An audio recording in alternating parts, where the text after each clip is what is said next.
Suchar from the National Alliance to End Homelessness, and I'll be facilitating our webinar today on retooling transitional housing. Our presenter today will be Kay Mosier-McDivitt, also from the Alliance, and she'll be on in a couple minutes. And I just wanted to start with some logistical notes. We're going to jump right into everything because we have a lot of content to cover today. So I'd like to start by just giving you a few logistics. First of all of the lines are muted.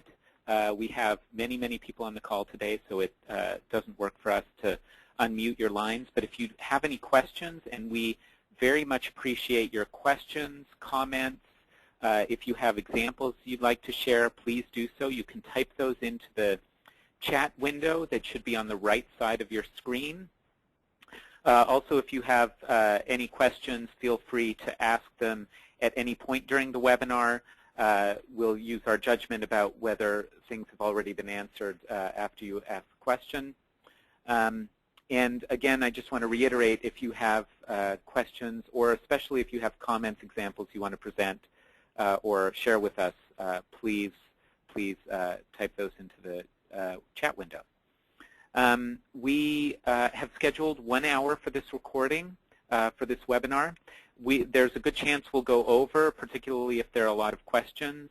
So we will try to do our best to answer as many of the questions as possible within reason. Any questions we aren't able to get to, we will try to respond to in future blog posts or other materials. Also, this webinar is being recorded. We will post the webinar on our website. It usually takes a couple days to do that, but we will try to get it up as quickly as possible. Also, we will post the PowerPoint presentation on our website. And one thing I just want to suggest is that this PowerPoint presentation has some notes in the notes section, if you're familiar with PowerPoint. And so if you download it, it's, I think, helpful not just to look at the slides, but also to read through those notes, because that covers a lot of the content. So I just want to quickly go through our agenda for today. We will discuss retooling transitional housing, provide an introduction, some reasons for retooling, some models to retool into, some technical issues regarding retooling. We'll talk quite a bit about the process of retooling from a provider's perspective. We will discuss some of the opportunities, and we will finish with questions, dialogue, and some of your comments and examples.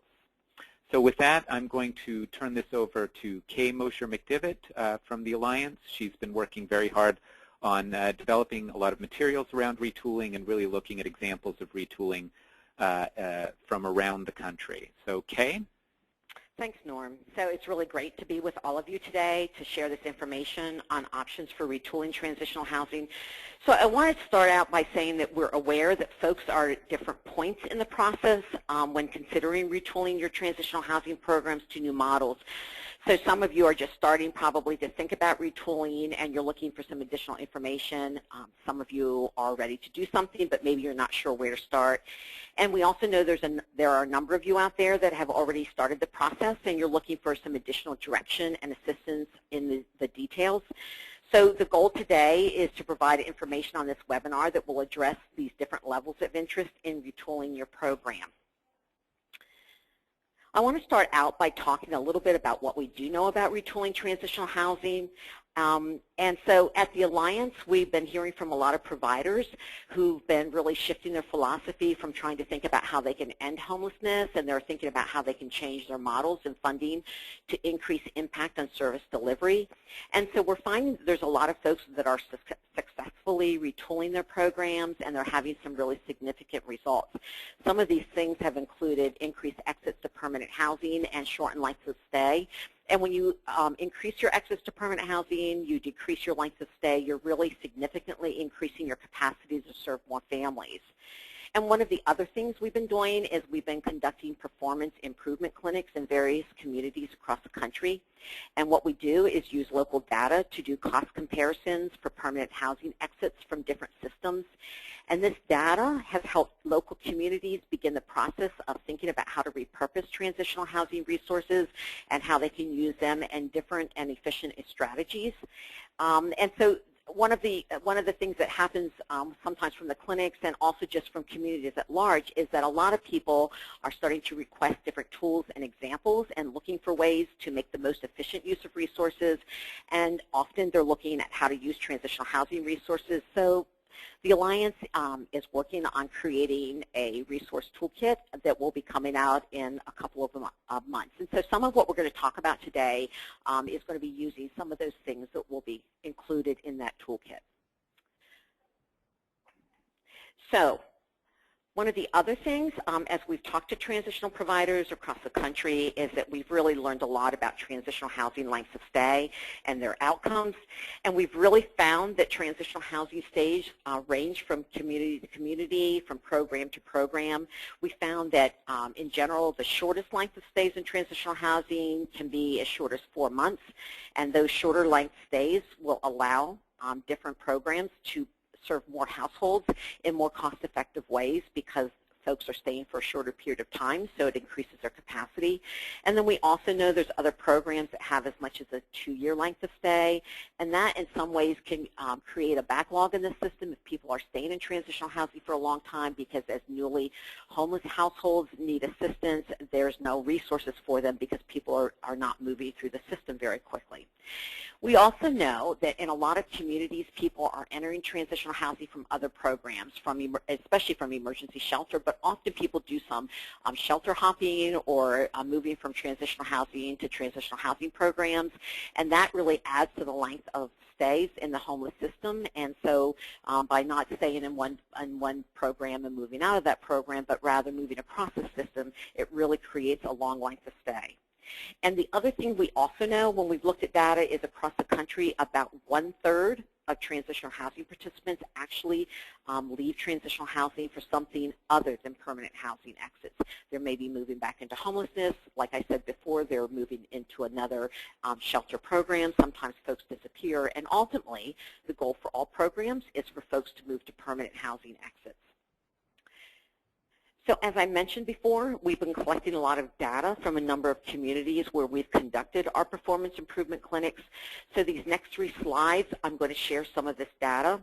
So this first slide that you're looking at shows aggregate data for families that exited different systems for permanent housing in 14 different communities across the country. What we did is we used communities that had really good data on all of their providers in the system. So it included all of their shelter providers in those 14 communities, all of the transitional housing providers, all of the rapid rehousing providers. The other thing I want to mention is that these communities represent a real variety of geographic areas. So we had some communities that had were high housing cost urban areas. We had rural areas. Some of these were balance of states, and there were also some large and small continuums. And we also, this particular slide is for families, but we also have a slide that shows very similar data for singles. But for the webinar, I'm just going to show you this family data slide. So if you look here, this first column, the blue column, is the data on how many people, how many households, and this was specific to families, were exiting the shelter system in those communities for permanent housing, and you can see that it was 32%. And then when we looked at transitional housing systems, we found that that increased to 55% in the aggregate data in the communities. And then when we looked at the exits to permanent housing for rapid rehousing, we saw a significant increase, and we saw that 85% of households were exiting the rapid rehousing programs in permanent housing. And I want to explain a little bit about when we measured those exits. That often is a question. For rapid rehousing, we looked at when folks were actually exiting the program, when they were no longer getting any more financial assistance, and when their case management services ended. So for example, say someone was placed in housing and they received financial assistance for 3 to 4 months, and then the financial assistance ended, but they still received case management services, and they were closed perhaps 6 months after they actually entered the permanent housing. This exit was measured at when they exited the program, and you would have entered them into your HMIS system that they were no longer in the program anymore. So it wasn't when they moved to permanent housing, but rather when they exited the program. So that's how we got this data for these particular programs. So this next slide contains aggregate data from 7 different communities on the rates of return to homelessness within 12 months of exiting programs to permanent housing from each of these systems in the communities that we looked at. And so you can see the graphs on the left report singles returns to homelessness, and the graphs on the right report the returns to homelessness for families. And what I want to say is, again, when we measured this, we were looking at the households that re-entered the homeless system. Once again, a year after they exited into permanent housing, we looked at how many people exited into permanent housing, and then a year later, how many of those households returned and were re-entering the homeless system again. And so you can see that when you look at the families, you can see a lower rate of recidivism for rapid rehousing. For singles, the data does show a slightly higher rate of recidivism back to the shelter system for the singles exiting to permanent housing through rapid rehousing versus transitional housing. But I will say that there were significantly more singles that exited to permanent housing from rapid rehousing than from transitional housing.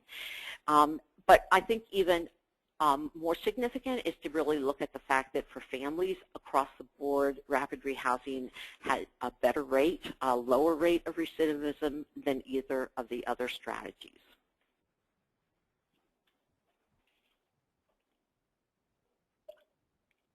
So this slide now is going to review the aggregate costs for each system for families. And again, each community reported information on all of their programs, so all of their emergency shelter, transitional housing, and rapid rehousing programs for exits in a year. That's the information on the left of your screen.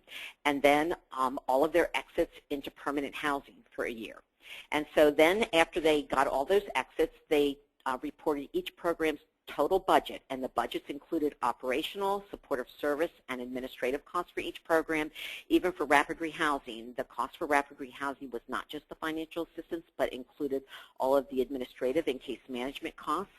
And so then we determined the average cost for each exit, no matter where they exited, whether they went to another shelter, whether they went back into homelessness again, whether they disappeared. And those are on the left side of the chart.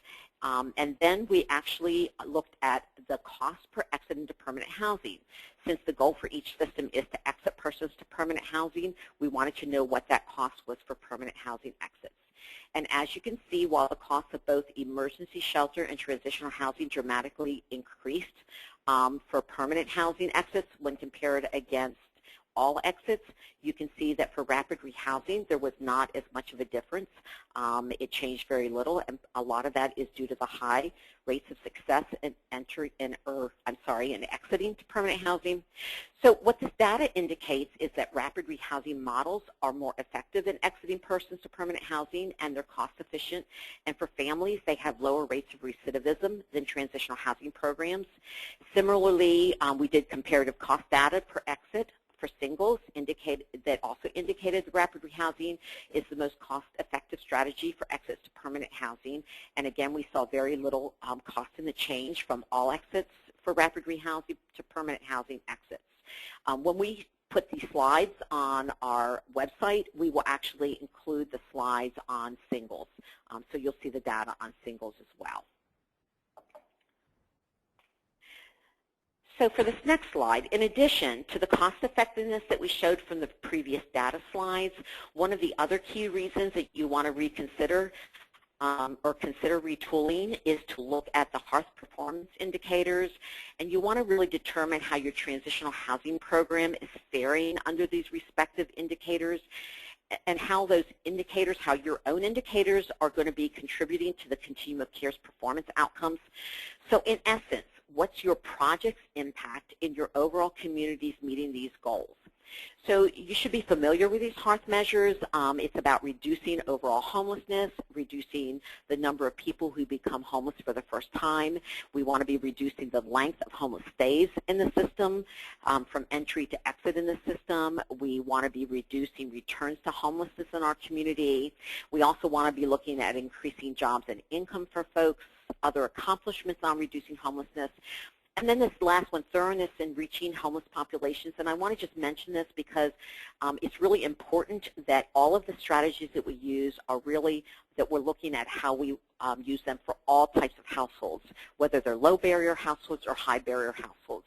You know, obviously, if folks have lower barriers, we may be able to more quickly reduce the length of homelessness and reduce the returns to homelessness. But when we're working with high barrier households, it takes a lot more work. So the goal under the HEARTH objectives is that we're really making sure that we're achieving these outcomes for all populations. So it's really important for you as a program to really look at your own program and think about how are we contributing to these overall objectives for HEARTH.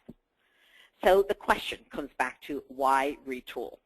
So ultimately, it's critical that programs are contributing towards those performance objectives that I just went over, and retooling your program really provides an opportunity for you to take a close look at your own program and then to strategically assess its effectiveness. And one of the things that transitional programs have is a lot of rich resources, and those resources can really be used to effectively reduce homelessness. And it's critical for your programs to start really looking at your resources and then think about how you can use them more effectively. So, you know, how do we use this opportunity to look at our HEARTH goals? And then, in addition to the HEARTH goals I talked about, what about the alignment with the federal plan? One of the strategies is to retool the crisis response system. So how do we use this great resource of transitional housing that we have in really thinking about how we use it for our crisis response system? And the other thing we know is that communities had significant success with HPRP, particularly with rapid rehousing. And now HPRP funding has ended, and so communities are really looking for how they can continue to build on those successes, how do they increase their rapid rehousing resources. And so retooling really provides you the opportunity to think about how can we use our transitional housing resource to really think about rapid rehousing and increasing and building on our community's success. The other thing is that needs for housing and services continue to change in your community, and you really want to remain responsive to these emerging needs. One of the things that continuums of care are being really are starting to do and being really encouraged to do by HUD is to really start looking at their inventory. What is it that they have? What do they need? How can they look at everything within their system and make it the most effective system for meeting the needs? So you want to really remain responsive to those needs. Programs that started a number of years ago may have started on one model because that was the need at the time, but we have to really constantly be assessing and updating those needs. And then lastly, this really is going to offer you the opportunity to strengthen your performance, to really look at your project. How can we make our project better? How do I look at the performance indicators and our community's indicators and the HUD indicators and make my program better? And how do I really strengthen my local continuum of care?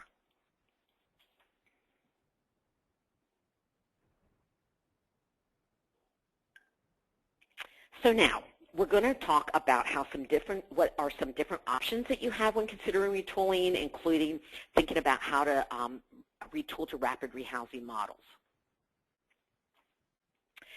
So first, I want to talk about programs that may not be ready for a complete model change, but one of the things that you can start doing is looking at parts of your program that you can retool to increase your effectiveness and start moving you closer to a rapid rehousing model. For example, the HUD goal is that episodes of homelessness should be 30 days or less. So earlier I talked about the fact that we found that most transitional housing programs' length of stay is about 4 months and as much as up to 2 years. So one thing that any transitional housing program could really start doing is to move more closely to a rapid rehousing approach is to start really looking at their length of stay and also looking at moving to a voluntary service model. So I'm going to talk a little bit about reducing the length of stay because doing that within itself is going to increase the capacity of the program. So for example, say that you're a small program that serves 10 households and your average length of stay is 365 days. And so you decide that we're going to decrease the length of stay by 10%, which would give you an extra 36 days per household. And if you have 10 households, the math would be that then you'd have an extra 360 days. So in essence, what that would mean is that you'd be able to serve one additional family. So not only are you shortening your length of stay by 10%, you're increasing your capacity by 10%. Or if you want to really make a more dramatic change, you're a one-year program and you've decided that you're going to shorten your length of stay to 6 months and cut that length of time in half. So now in essence you've doubled the capacity of your program because now instead of in a year's period of time being only able to serve 10 families, you can now serve 20 families. So as we really looked to try to make the most use of the capacity in the system we have because we have such limited resources and there's not a lot of new money coming in to start new programs, then how can we use our existing programs and increase that capacity? And so by transitional housing providers starting to really look at ways to shorten the length of stay, we can really have an impact on the capacity. And one of the other things that rapid rehousing really focuses on is looking at moving to a voluntary services model. And we found that transitional housing providers that moved to a voluntary services model instead of mandated services actually found that they were exiting less people due to noncompliance with mandated services and had a higher rate of exits to permanent housing, and again, then could more quickly readapt to a rapid rehousing model. And another thing to think about is your target population. One of the programs that we've talked to recently in Tennessee had actually always targeted low barrier, fairly low barrier families, and they decided they wanted to shorten their length of stay. But their community had a lot of success with rapid rehousing, and so the lower barrier families that had initially been eligible for the program were now being rapidly rehoused directly from that point of intake out of the shelter system into rapid rehousing and not needing the transitional housing resource. So they decided that not only would they shorten their length of stay, they were also going to start targeting higher barrier families. And they discovered in doing that two things happened. One is that they were still able to maintain their high results of moving people to permanent housing even with a high barrier population, and they were able to do it in a shorter length of time, so they significantly increased their capacity. And so this change in numbers of units and persons will sort of be an automatic outcome of shortening the length of stay and changing your model. You'll find that you can increase the number of people you serve if you are doing less supportive services and moving more to a voluntary service model. You might be able to shift some funding and increase the number of units, particularly if you're scattered site units. That may give you some additional operating dollars to be able to lease some more units. But then for those of you who want to completely shift from a transitional housing model to a new model, there are 3 options. One of the things I do want to mention is that for transitional housing program for families, we actually suggest that you consider most times rapid rehousing and in some cases permanent supportive housing models, because in most communities we're finding that those strategies are the most effective in quickly rehousing families. So now how are you going to start thinking about what options you should choose? So there's a 2-part analysis that you should conduct, and we created this matrix to help you think through and evaluate your program and your options. So part 1 of this analysis is to look at your key program features. And so on this particular slide, on the left side are the housing types that you may currently have, and you come down through and you can start looking, if you're a provider, to start thinking about, okay, what does my housing look like? Some of you may have only one type of housing. We do know that there's some folks that actually may have a dormitory style facility, but they also may have some scattered site, or they may be owning or leasing an apartment style building but doing scattered sites. So for some of you, you may be looking at retooling one part of your program one way and one part another way. And then across the top are the types of services provided in transitional housing. From lighter services focused on life skills, economic life skills, employment life skills, housing life skills, financial life skills, to more moderate treatment services, DV, and more intensive employment services. And then the far right-hand side, you're going to see the more intensive services, intensive medical, mental health, and treatment services. These are programs that are most often serving the chronically homeless. So we developed a Part 1 matrix for transitional housing for singles and for families, and you can see across the top here, this one is specific for programs serving single adults. So let's look at this slide for singles. So, you know, when you come down through, you could sort of start picking out and thinking, well, you know, I'm a dormitory style facility, and so I provide moderate services, so I could be emergency housing.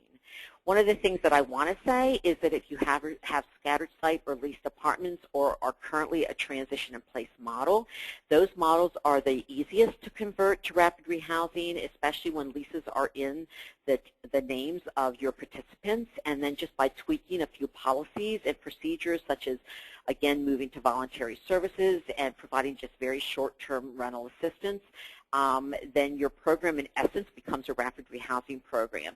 Other models, moving to some of the other models, will take some additional restructuring, and in a few minutes when I go through sort of the technical tools, I'll cover some of that. So, when you look at the matrix for transitional housing for families, you can really see that there's a lot more emphasis on rapid rehousing, which I talked about earlier. We know that rapid rehousing models work really well for families, and that many transitional housing family providers have been able to shift their traditional transitional housing programs to rapid rehousing. So again, on the left side, you're going to see the type of facility you own, and across the top, the type of services. So one of the things, again, you know, is back to transition in place models. You can really start moving those models very quickly to a rapid rehousing model. But across the top, we are suggesting that if you own or lease a dormitory-style facility, that type of facility is not does not have the best environment for families, and so that you should really think about how to repurpose that building for something else, and then use your resources, use your the funding for a rapid rehousing program. That does take a bit more work, and we'll touch on that slightly later on, and that's one of the things that we'll be working on with our toolkit to really look at some programs that we're able to do that. Again, permanent supportive housing is an option if you have a community that has a lot of chronically homeless families that need a lot of intensive services. Okay, so here's the big however. There is a second part to determining what model you should choose. So a lot of you may have been looking at the slide and sort of coming across, okay, this is where I am here and this is where I am here, so this is what I can be. But one of the second parts that's really critical is the analysis of your community's need.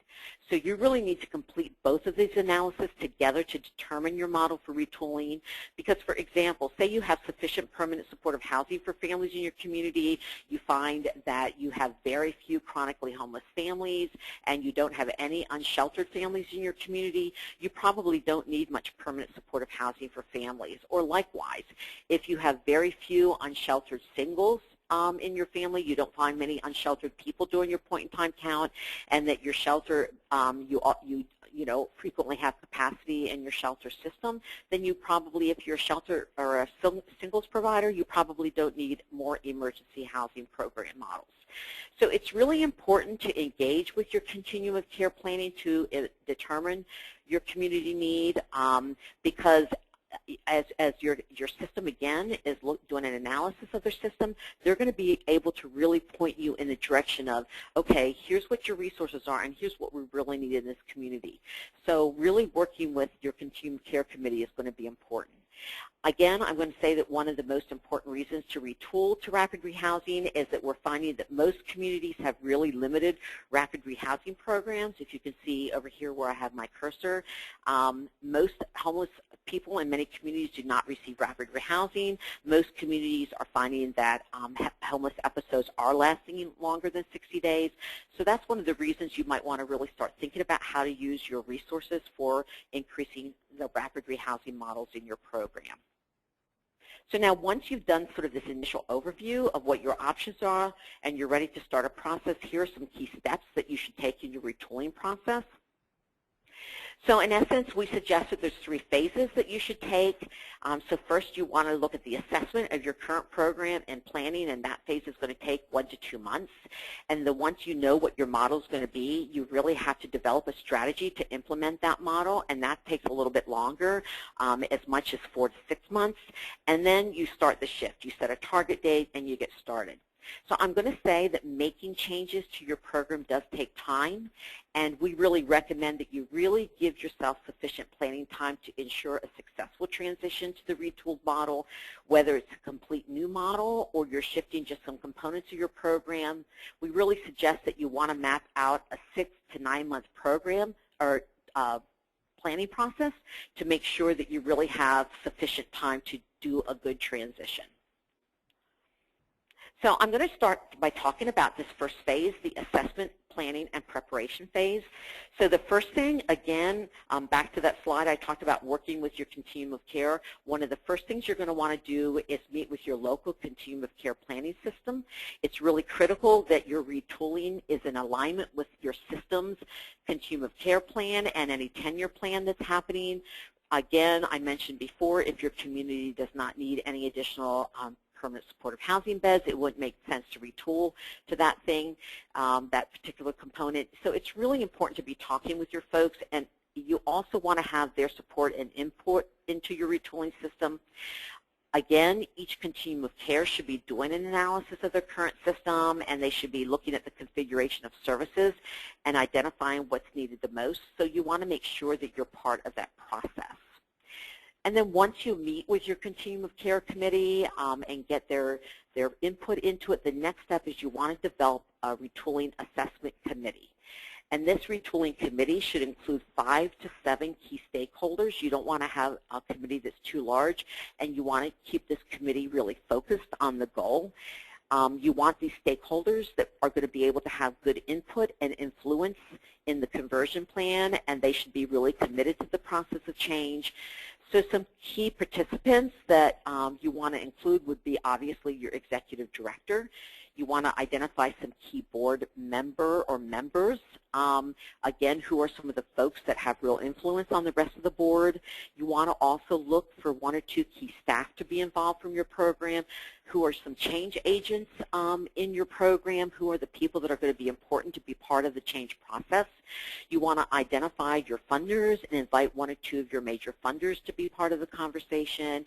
And again, you want to invite a community and a continuum of care or your coalition representative to be part of this planning committee.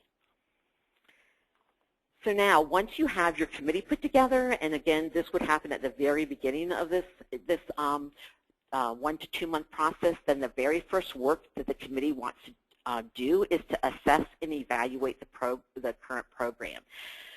So this is going to include assessing and evaluating your current data. You want to establish your baseline data, so you want to include and know information on what populations are currently being served, what are the demographics, how long are participants staying in the program, what are your number of exits to permanent housing, where are the other exits happening, what's the length of time between program entry, and if you can get this from the entry into the system, like even before people came to your program, how long were they in the system, and then the time to exit to permanent housing. We also suggest that you would want to look at the cost effectiveness. So again, look at your budget, and then what is the cost per household that exits to permanent housing in a given year. And you also want to look at any significant changes in demographics or outcomes over the past several years to see if there's been any trends.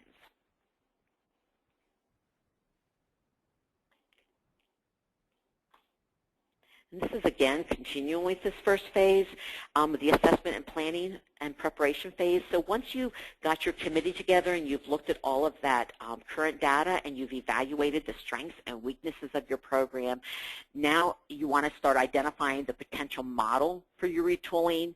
So again, this model can include rapid rehousing. For singles, it could include an emergency housing option or permanent supportive housing. Or again, it can just be to make some significant policy changes regarding your target population, reducing your length of stay, moving to the voluntary service model. As you identify the best model for your program, you want to make sure you take into consideration your expertise, again, what your target population is, what's the needed staffing configuration, what's your current staffing, what are you going to need to move forward. Again, who's going to manage the change, who's going to be the person responsible to keep this process moving forward. You're going to want to think about new and different partnerships that you need. What are some of the current partnerships you have that you may not need anymore? What are some of the different ones that you're going to need to access? And then think about some potential merging options. I know, for example, that there were 3 transitional housing providers in a community that all wanted to move to shortening their length of stay and finding housing more quickly for their participants. So they merged their resources to mutually hire one housing locator position that would work with all 3 of the transitional housing programs. So what are the other programs in your community that you could start working with? Or in some cases, 1 or 2 or more programs have actually decided to do a merger of their resources and be even more effective and efficient in looking at that. So as you look at these assessing these needs and assessing the strengths of your program and looking at other programs, now's the time to really identify your model, and this is a good time to start using that decision matrix that we talked about to start looking at all of the things you've collected and then come across and look at that matrix and think about what's going to be the best resource for your program. And then once you've identified the model, you want to identify barriers to retooling and some potential solutions and strategies to address them. It's really important before you move ahead that you really know what might be some barriers and that you can start thinking about how we need to address those.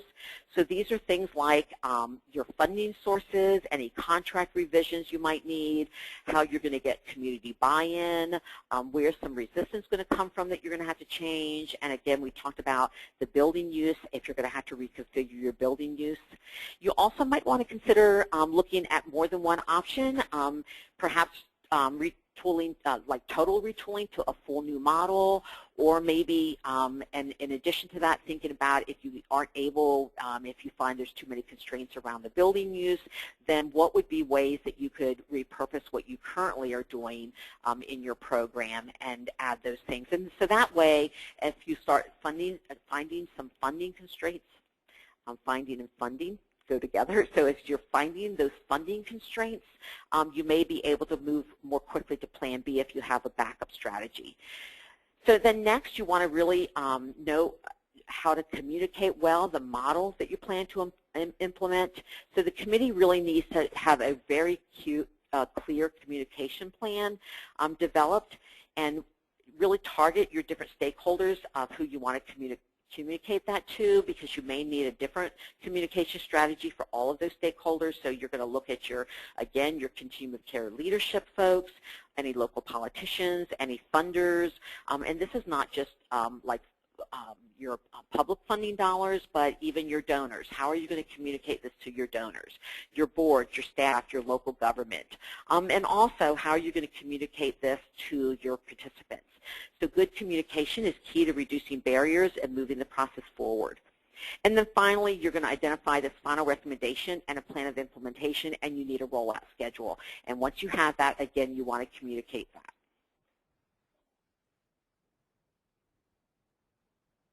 So now becomes sort of the real, you've got the plan in place, but now a lot of the work is going to happen to really implement this. And I'm going to tell you that this is a checklist. And while the other process I talked about is more progressive, from you start with one step and move on to the next steps, this process, you need to be thinking about all of these things and working on these all simultaneously, because it's going to take you the 4 to 6 month period of time to work through these different things to implement your program. So again, once you have your model identified and you roll out the timeline, it's really critical to begin the implementation planning immediately. So the first thing that you want to do is you want to identify your new vision and core values to shift the organizational culture. And this is really critical. So identifying this clear vision and these clear values is what's going to really drive your retooling process and the adoption of a new model. And so the clearer you are about this and putting it out, this in essence, this new vision should be the driver of every single thing that you're doing, and everything should flow into this vision. So then you want to develop an organizational structure for this new vision, this new model, and that you want to include a program flow chart so that folks know how things are going to flow from one step to the next. You also want to identify what aspects of your current organizational culture is going to need to shift in order to adopt this new philosophy. So for example, if your culture has been more of a housing readiness model where there's certain phases that folks have to complete before they're referred for housing, and now you're moving to a rapid rehousing model, then what's going to have to shift in your organization's culture to make that happen, and who are you going to have to work with? So again, I can't reiterate enough how having a clear vision and really communicating these core values sets the stage for all areas of the implementation planning. So the another thing that you're going to need to really start working on is identifying your staffing and training needs. So you're going to need to look at your current job descriptions and then think about, okay, what are we going to need to match the new vision and model? What skills are our staff going to need? What are going to be their core responsibilities? And then revise job descriptions accordingly. You also want to have a really good plan for ongoing staff communication and dialogue. The thing that we've heard from a lot of communities that have done this is that the dialogue has to be very positive in moving to the new direction. And so while people can ask questions about how things are going to change, the dialogue is not about whether things are going to change, but rather how we're going to make them change. The other thing just that we've heard a lot from folks is that you do want to be prepared that you could have some staff turnover. You may have some people that don't agree with the new vision and decide that they want to move on to some other kind of work. We also know that there have been some programs that found that they didn't need the existing staff configuration when they moved to a new model, so they had to reconfigure what that would look like. So there could be some changes in staffing, and just be prepared to be thinking about that and how you're going to work with that as you implement the changes in your program. You need to update your policies and managerial practices to accommodate the transition. So what policies are going to really need to be changed to meet this vision and the new core values? I can't, again, emphasize enough how good written policies and procedures that emulate this new model are really key to an effective transition, both internally and externally. It's going to really help your staff understand if you have very clear written policies and procedures, how the new program is working. But one of the things we've also heard a lot about is that having clear policies and procedures are really going to help your program participants understand the changes.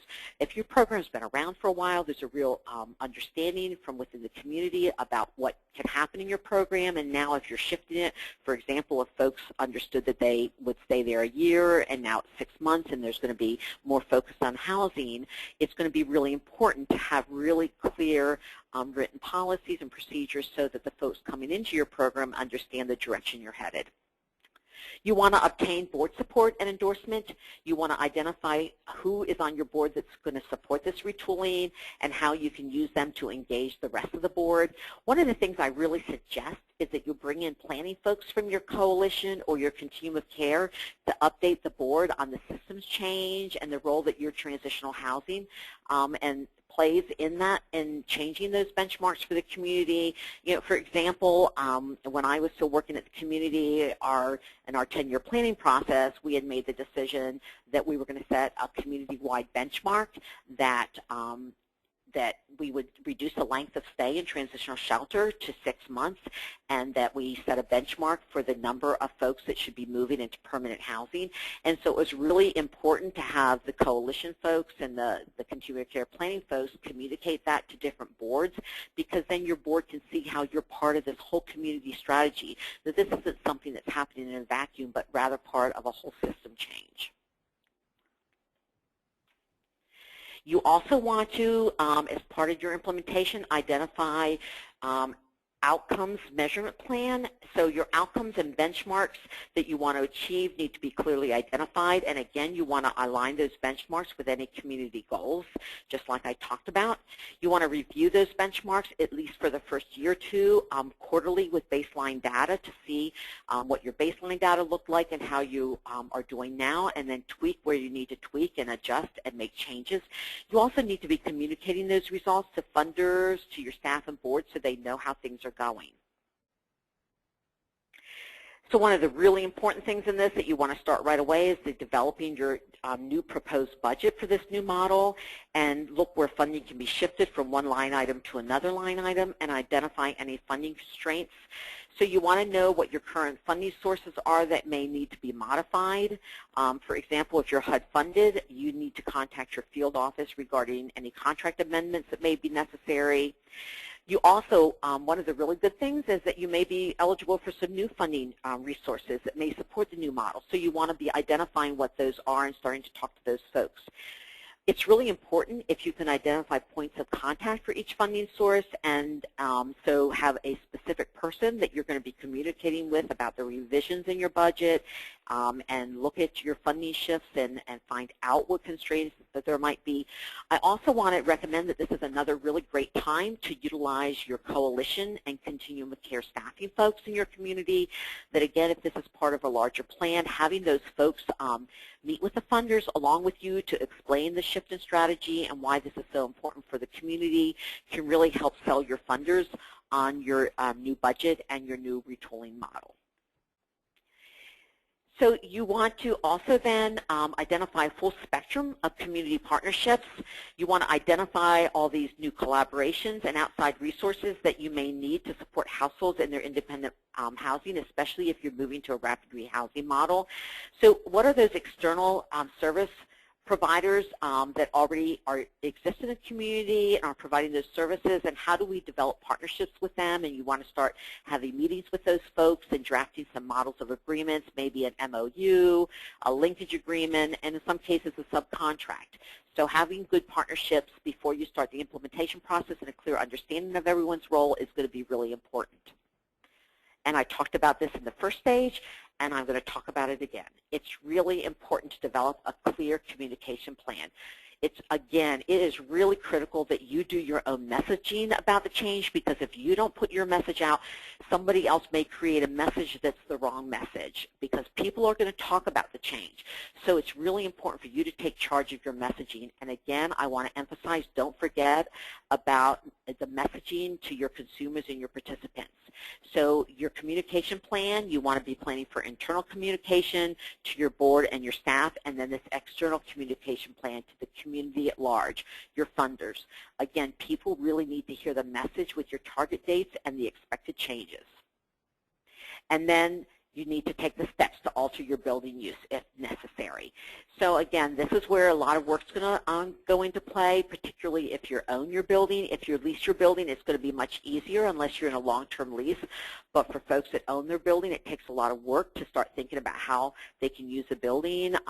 So options that you can include when you think about the new model, maybe how do we use this building in our new model, what may be some other uses that we can use the building for within our organization or within our continuum of care in the organization. What about selling the property and using the proceeds for operating expense for a rapid rehousing program? So you want to explore and resolve any funding constraints around reuse of the building, anything that would prohibit you from selling or reusing the building, and be talking to those folks, again, utilizing your continuum of care folks to help with those discussions. You also want to look at any local code issues if you're going to reuse the building. If it's been coded for a specific use and you're looking at a new use, you want to be really thinking about any local code issues. And so then finally, you want to start the shift. You want to set a start date.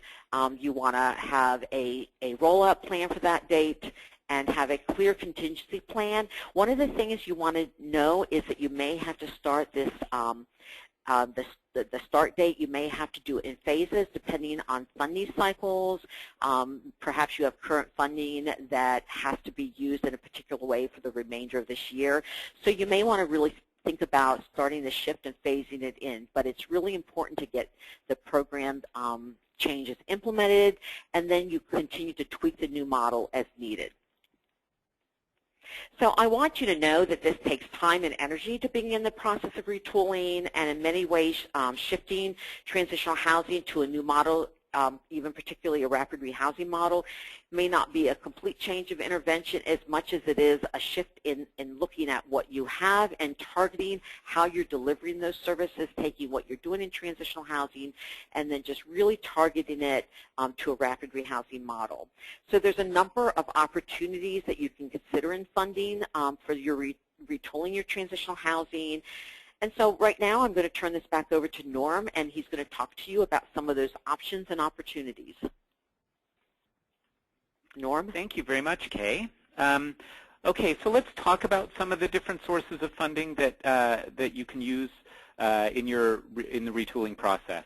The first one, and I'll have a little more about this in a minute, rapid rehousing is now an eligible source of funding for the continuum of care. So I know that many transitional housing programs are funded with SHP grants, for example, and there will be a process for shifting those to a rapid rehousing model, and I'll talk about that in a second. So another source of funding is the Emergency Solutions Grant. So many of you are probably familiar with this, but just to recap, HUD actually funds two kinds of homeless assistance. They fund the continuum of care process and programs, which is sort of the competitive part of HUD homeless assistance funding. But they also provide formula grants to jurisdictions, so city, county, and state governments. And traditionally, these have been for emergency shelter costs. But now, with the new HEARTH Act, rapid rehousing will be an eligible activity of those. So that's another source of funding, and Congress has increased the funding for that program somewhat for the coming year and may continue in the future. So that's a real opportunity. Some programs have used home funds. So there is a home is another formula program from HUD that funds generally funds affordable housing.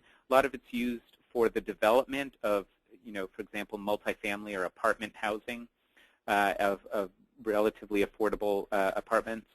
But you can also use home funds for example, one-year rent subsidies, tenant-based rent subsidies. That's sort of known as the TBRA program, tenant-based rental assistance program under home. So a home is governed by, again, your city, county, or state government. There's a process, a planning process that happens every year called the consolidated planning process, and that is where decisions about how home funds and emergency solutions grants funds are made. So it's definitely worth working with your local government to see how those resources can be used for rapid rehousing. SSVF is another example of a resource. So SSVF, which stands for Supportive Services for Veterans and Their Families, but really is, to be sort of general about it, is really like the HPRP for the Department of Veterans Affairs. That is, it funds homelessness prevention and rapid rehousing for veterans who are at risk of homelessness or are already homeless. And the interesting thing about the SSVF program is that funding has been increasing lately and looks like will be increasing significantly in the future. So especially if you're a transitional housing program serving veterans, but even if you're a program that serves many or some veterans, or you're interested in serving veterans, that is a huge funding opportunity that's coming up. And I would really strongly encourage anyone who's interested in that to start gathering information, either from us or VA. The Department of Veterans Affairs actually has a website for the SSVF program that describes it in some detail. I know many people have applied for it and maybe received funding or maybe not received funding, but it does look like the investment in that will increase in the future, so definitely worth considering. Another resource, if you're serving families with children, several communities have started working with their TANF program. So TANF is what used to be called AFDC, or welfare assistance, welfare cash assistance. But states have a lot of flexibility to determine how to use their TANF resources, and some communities have begun using TANF to provide. There's a feature where it's pretty easy to use TANF assistance to provide up to 4 months of rental assistance for a family, and it won't count against their work requirements and little things like that. So we're writing up some examples of places that have used TANF assistance, but that's a very good resource for both it can be a resource for the case management, for the financial assistance, for some amount of rental assistance, for example. So I do want to talk about some of the retooling options that are provided for those of you who have SHP grants through HUD. So there are basically two different ways, two different processes by which you can retool using HUD, retool how HUD funds are used. So one of them is reallocation, one of them is repurposing. So I'm going to describe the difference between these two. I will also say that the slides that I have here for this and the next slide are actually, I just literally cut and pasted them from a presentation that the U.S. Interagency Council on Homelessness did a little while back about options for using continuum of care resources to retool programs. So option one is the reallocation process. So this is to give a basic summary of the continuum of care assistance and funding. Under the new COC regulations, there are 5 components of assistance. One is permanent housing, which includes either permanent supportive housing or rapid rehousing. So that's one, permanent housing. Another one is transitional housing, and then there's supportive services only, and then HMIS, and then prevention, but only under certain circumstances that won't apply for a little while. But what mostly will be happening for people is they'll be reallocating from a transitional housing grant to either to a permanent housing grant, either permanent supportive housing or rapid rehousing. And the way to do that is through the NOFA process. And basically what you can do is there's a process by which you can essentially trade in a transitional housing renewal project for a permanent housing new project, and the risk of not getting funded or of losing money or a bad outcome in that funding process is pretty low. So you don't have to sort of, normally with new projects you have to compete and do well competitively to get the new project, but if you do it through the reallocation process, you just sort of have, the new project has to meet threshold requirements. I do want to say a couple of things about this process, though, and about the continuum of care funding, which has been a real, presented a real challenge for some people, and I think for many people actually, and that is that HUD is requiring that the that rapid rehousing assistance and permanent supportive housing rental assistance be administered by either a public housing authority or a local government. So this means that if you are, for example, a transitional housing provider who is looking to reallocate and instead do a rapid rehousing or a permanent supportive housing program, you're going to have to work with either one of your local governments or your public housing authority on a partnership to administer the rental assistance portion of that grant. Now, the services portion of that grant you would still administer, but the administration of the rental assistance would have to be done in partnership with a local PHA or a local government. And I will say, in commenting on the continuum of care regulations and developing our comments here at the Alliance, this is something that has come up repeatedly. And I'd encourage anyone, if you're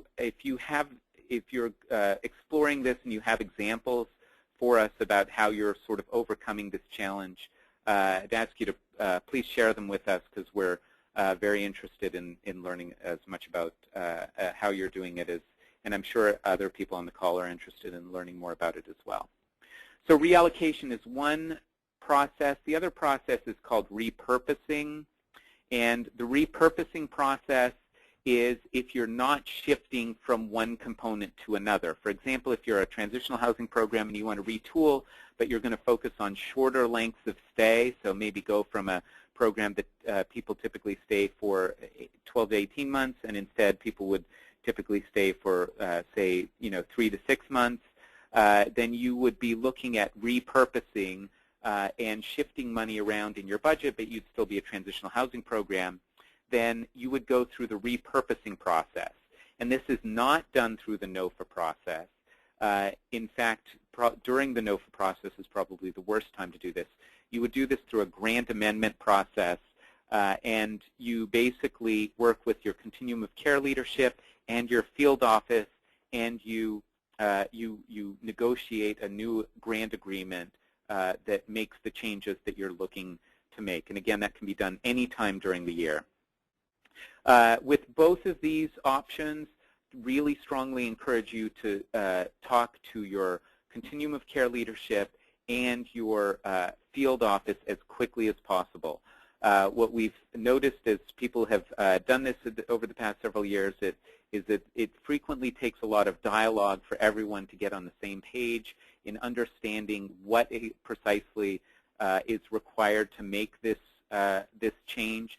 So the sooner the dialogue can begin occurring, the fewer problems you'll have down the road. Just before we finish up and start moving to questions, want to discuss a couple resources that are out there and some that are upcoming around retooling transitional housing programs. We have a document on our website called Organizational Change, Adopting a Housing First Approach. This is a document that sort of describes becoming a housing first, either a rapid rehousing or a similar housing first kind of program. And it actually, a lot of the stuff you saw on the checklist is based on that guide. It's a very nice guide with some planning tools and other suggestions for how to lead your organization through this process. We have a guide on developing a successful rapid rehousing program, and then, which is that last one, rapid rehousing, creating programs that work. And then we've also developed some, published some of the data we're starting to see on rapid rehousing through HPRP. There's a document called Rapid Rehousing Successfully Ending Family Homelessness, and we have this very nice map that has just little examples of outcomes from dozens of communities around the country. So it's a map where you can click on one of the little icons and it gives you the little blurb about their outcomes. And then we are, as Kay mentioned, we're going to be publishing the Transitional Housing Toolkit shortly. Also just want to mention the HUD HRE website frequently has new documents, trainings, and things. I often find that, if I just check in once in a while on the What's New page, I find a lot of stuff that I didn't know was up there that's very helpful. So with that, first of all, we'll go ahead and jump into questions here. I recognize that it's about a little after 3 o'clock, so we'll take as many questions as we can. And I want to start by asking some of the questions that came in through the question box. So I want to start with a question that came in, and Kay, just sort of want to get your thoughts about this. So the question was about, if you're looking at shortening your lengths of stay as a program outcome, then what if that isn't enough? What if you find families for which that you think that isn't enough time, and you want to serve them for longer? What would you recommend that people think about and how they design their program so that they can accommodate that?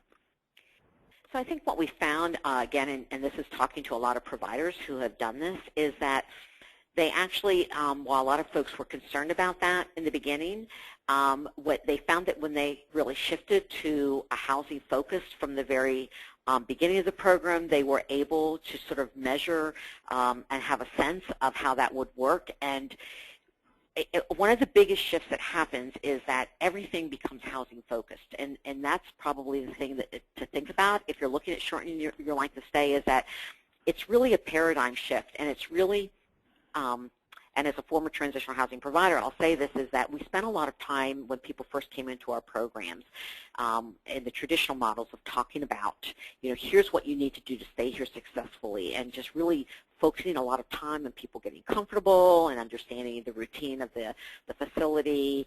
And we really did a huge paradigm shift when we moved to shortening the length of stay. And we did a big paradigm shift of everything was focused on what you need to do to leave here as quickly as possible. And we had set a 6-month goal, and we actually found that most folks were leaving in 3 to 4 months. So they actually left in less time. And again, that's an average. And so I think again, if you're HUD funded and, within HUD funding, it's up to 2 years, and you obviously could never go over that point of time. I think in general, you will find that if you're focusing on that moving folks to housing and becoming a really housing-focused model from the point that folks come in, that very few programs that talked about doing this and have made the shift have found that they had to increase that length of time. They also people are really resourceful when you give them options and when they get to choose what works best for them and move to the voluntary services model. You'll find that people will often sort of build on their strengths, and when they see that other folks are moving and that's what's happening, they can do that. So, just like with anything, I think with rapid rehousing, what we always say is that, you start with the least amount of assistance first and look at 3 months, and then you reassess. So if someone gets to 6 months and have to be reassessed and need a little bit more time, I think you can do that. But I caution you that you have to really stay focused that this is about moving you to housing, because if you get a pattern where everybody has an automatic renewal, you may find that you're just back to your original length of stay. And I think that's the paradigm shift with the folks that you're serving, is to really get the message out that this is really a shift. And if you're really clear about that and folks start moving successfully in the shorter period of time, other people get on board with that. So it's sort of that success breeds success. Yeah, and I think that in addition to that, the one thing that I like about the sort of shift that the HEARTH Act brings and the new flexibility you sort of get with the rapid rehousing model is that the person or family or individual doesn't have to be, located in your program to be able to receive assistance. So, even if you're only serving them for, up 2 months in your program, there's a lot more ability and assistance available to provide when after they've moved into permanent housing. So if you feel like they need, if you have some good, strong evidence that they need, a 6 months of intensive case management or that level of assistance, they don't have to literally reside in your program for 6 months. That maybe they're there for a couple months and then they're moving into permanent housing. But the rapid rehousing model allows you to provide additional assistance while they're in their housing. And I think the other sort of factor, and I think you were kind of touching on this, Kay, is that people get pretty motivated when they have their own housing. They can sort of see it and feel it. They're sort of building connections with the rest of their community, and to some degree, if they succeed, that means you're not knocking on the door anymore. Whereas in a transitional housing program, when they're done, they kind of have to leave, and it's it can be kind of a traumatic time. So a lot of I think a different way of thinking about it as you're explaining. So a couple other questions. So we had an interesting question come in about what if not everybody's on board with the shift. For example, maybe the executive director isn't on board, and so the COC is encouraging people to do the shift, but the executive director of an organization isn't on board. Or what we frequently see is boards of directors can be not on board with a shift. How do you promote this? And it's also other funders. It's continuum of care leadership. It's the HUD field office. how do you get all those pieces aligned to make this happen? So I think it's a lot of messaging. I think, one of the things I learned way back one time about marketing is that, people don't get the message in just one marketing tool. You have to use a lot of different ways, and you have to repeat the message again and again. So we would talk about it as education. I think you really need to start bringing in not just yourselves, but bringing in other people, bringing in resources, and start, if you're thinking about retooling, it's not like, and that's why we talked about the long planning process and taking the time, and you heard me talk during the presentation about when you meet with your board, get this kind of thing on the agenda on a regular basis. Give just little snippets. A lot of people can't get this all at one time, but you just start talking in really small pieces and, bringing in resources. Again, we have a ton of stuff on our Alliance website that can help you with this kind of thing. And start, maybe at the beginning, for example, with the board, at the beginning of every board meeting, start with just one little piece of something about rapid rehousing or systems change or performance or the HEARTH objectives and how this all ties together. I also, one of the things we found is we've been really talking to communities and talking to providers. When I've been talking to providers about what was significant in making their shift, a majority of them talked about when the system at large is really working on this and you're part of a larger plan, it makes such a better message if you're going, again, to get your executive director on board or to get the board on board.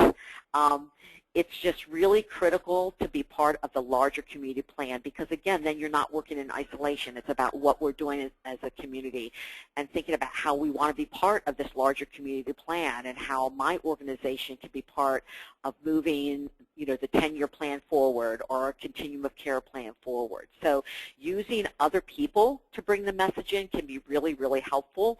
To sort of summarize, it's messaging it a lot, using different resources, and using other people to help with the messaging. And eventually, things start happening. I also think sometimes it may not be a huge change at once, so if you're really struggling with it, coming back to what I talked about in the presentation, look at something small that you could change. What might be one little thing that you could tweak? And overall, a 10%, for example, a 10% decrease in the average length of stay is not that huge. Almost anybody can do that, and so if you start small and show that you could be successful with that small thing, then you can build from there. I don't know, Norm, do you have anything else to add to that? I think you actually did a pretty good job. The one thing I would also suggest is sometimes peers can be very helpful, so if you can find other, which brings us to another question. So if you were, can you suggest a couple of communities that people could look at as sort of examples or providers that are examples of organizations that have made this shift? Mm-hmm.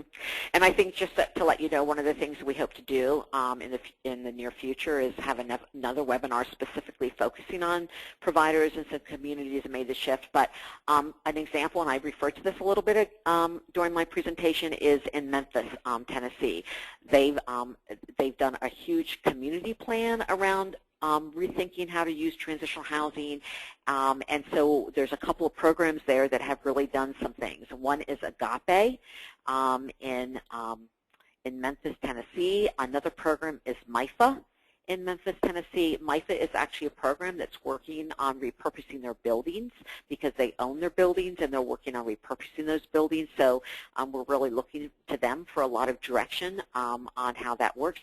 Another program that actually did a lot of this work even before the HEARTH Act came out was up in Grand Rapids, Michigan. Community Rebuilders is in Grand Rapids, Michigan, and they went from they were a scattered site program, but most people stayed there and then moved to a permanent subsidy, and they had to move and leave and get another unit that had a permanent subsidy, and they moved to a transition in place model, short-term, average length of stay 6 months, and had the same outcomes for people that were not getting a permanent subsidy. And they really, one of the major changes they made was really moving to this strength-based model and so that it wasn't that the staff no longer came in and said, this is what you need to do, and this is what you need to do, and this is what you need to do, but rather saying, our job is we're going to help you overcome the barriers and help you find housing, and then your job to their participants was their job was to figure out how to keep their housing,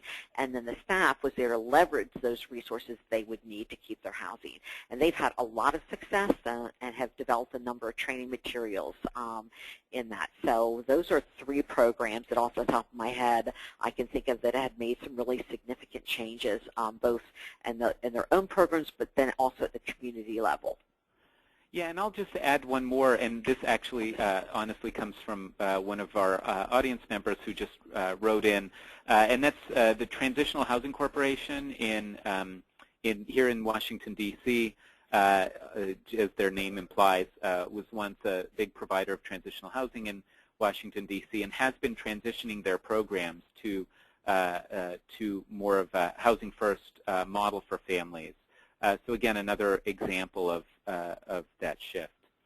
And I wanted to sort of touch base on the thing I raised earlier. And I realize we don't have a lot of examples to talk about yet, but this issue of working with your local government or your public housing authority because the COC regulations require that they be the ones that administer the rental assistance. That doesn't mean they're administering the entire project necessarily, but that they're going to be the ones administering the rental assistance. So do you have any suggestions for how to get them on board, to how to make that partnership work? Obviously, I guess talking to them, starting on that as soon as possible, especially given that the continuum of care application process is going to open up pretty soon here. Mm-hmm. Any suggestions for people about how to take that on? So I think, obviously it comes back to your planning process. Like, look at, if your public housing authority is already an active member of your continuum of care and is at the table and involved in the meetings, hopefully you know a point of contact there. Again, I always say start with who you know at an organization because, and who has influence in that organization, because if in fact you don't know the executive director of the organization, one of the public housing authority or of one of the local public agencies, and you don't know who that executive director is, but you know someone that works there and you know that person well, talk to them, find out from them who you can talk to. Sort of who gets this stuff, who's been involved, and who's at the table, whether it's your public housing authority or another public agency. Most continuums of care have at least some representation from those types of organizations that are part of the 10-year planning process or the continuum of care planning process, both processes. So it's really important. I always say start with who you know and look for your circles of influence in those organizations and who can go with you when you talk to those folks. And again, not just from you as an organization going and talking, but get your continuum of care planning people. Who's your lead agency? Who's your coalition leaders that can help you with those conversations and help you as a system think about how you're going to make this work for your entire system, not just for your organization. I think whenever we look at things more from a community perspective rather than an individual organizational perspective, it really opens up a lot more doors and opportunities to think about how to do it. Yeah, and that actually leads nicely to another question, and I think we'll close on this one because we've gone pretty far over our time. Although I will say we will certainly try to get to some of these questions even after the call is over, and also publish some more materials about this. But about the role of leadership in a community, and this particular person was asking about the role of the continuum of care leadership. I think, in many places the continuum of care leadership is really the leadership of homeless assistance in the community. In some places it's another entity, but the importance of just having, somebody set out a broader vision for the community about the role of rapid rehousing, the role of permanent supportive housing, the role of transitional housing, the role of shelters, and having sort of a grand plan for how the community is going to move forward, how the 10-year plan is going to be implemented, and those things. And I think what we have seen from the communities that have been pretty successful is that leadership was out there setting pretty specific, pretty ambitious goals, and not just about sort of reductions in homelessness, but about what the system should look like. For example, you know, where we want X percentage of our stock to look like this in the future. And I think that's just critically important, because I think, you know, we often sort of think about this as just an issue of providers who have to change what they're doing and you know, change their programs and such. But you know, all of these programs exist in a context, and providers are often pushed and pulled in different directions, and by their funders, by their boards, by, you know, other members of their community. And what a strong leadership and a clearer vision and some specific goals can really do is they can start aligning that ecosystem up so that it makes it easier for providers to really make the changes they want to and need to make. So I think that's a really important lesson. I do want to remind everyone on the call, first of all, I just want to thank you. I mean, there are many more comments and questions than we were able to get to during this time. I really do want to thank you all for participating, particularly those of you who wrote in with comments and questions. They were very helpful. Again, we'll try to answer more of these as we go in our materials. We do have a blog that you can read, and our website has a lot of materials. I'd encourage you to look at both those resources. We also have a weekly newsletter. And also to say that there's much more material that we're working on presenting. Some of it you've already seen reflected here. But again, I really do want to thank you all and wish you a good day. Thanks, everyone.